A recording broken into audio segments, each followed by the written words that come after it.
Hi అండి.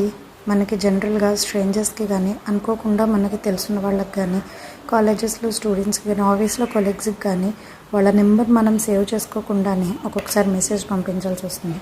దీనికోసం మనం జనరల్గా ఏం చేస్తామంటే వాట్సాప్ ఓపెన్ చేసి ప్లస్ ఐకాన్ నొక్కిన తర్వాత ఈ న్యూ కాంటాక్ట్ నొక్కి వాళ్ళ నెంబర్ సేవ్ చేసుకుని మనం పంపిస్తూ ఉంటాం.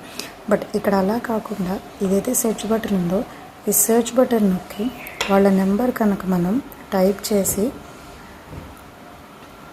సో వాళ్ళకి కనుక వాట్సాప్ ఉంటే కనుక మీకు ఇలాగా అపియర్ అవుతుందండి. ఇలా అపియర్ అయిన తర్వాత చాట్ ఆప్షన్ నొక్కి వాళ్ళతోటి మనం వాట్సాప్ మెసేజ్ అనేది సెండ్ చేయొచ్చు. తర్వాత మనకు కావాలంటే ఇది డిలీట్ చేసుకోవచ్చు అండ్ వాళ్ళ కాంటాక్ట్ కూడా మన దాంట్లో సేవ్ అవ్వదు. అలాగే ఇంకొక ఆప్షన్ అయితే మన కాల్ లిస్ట్లో ఎవరైతే ఉన్నారో వాళ్ళకి కనుక మనం పంపించాలి అనుకుంటే ఆ కాల్ని ఇలా కాంటాక్ట్ని కాపీ చేసి దాన్ని కూడా మళ్ళీ ఈ సర్చ్ బటన్లో పేస్ట్ చేసి వాళ్ళకి వాట్సాప్ ఉంటే కనుక ఇక్కడ ఆ చాట్లో వాట్సాప్ ఆప్షన్ కనిపిస్తుంది. సో చాట్లోకి వెళ్ళి వాళ్ళతో మనం చాట్ చేయొచ్చు.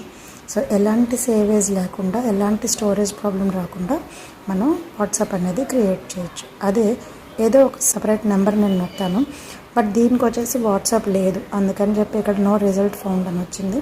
సో మీరు ఇందాక చూసారు వాట్సాప్ ఉంటే కనుక ఆటోమేటిక్గా ఇక్కడ మీకు డిస్ప్లే అయిపోతుంది. సో ఈ ఆప్షన్ మీలో ఎంతమందికి తెలుసో కామెంట్ చేయండి. తెలియని వాళ్ళు నేర్చుకుని మీ ఫ్రెండ్స్ అండ్ ఫ్యామిలీ మెంబర్స్కి షేర్ చేయండి. Thank you.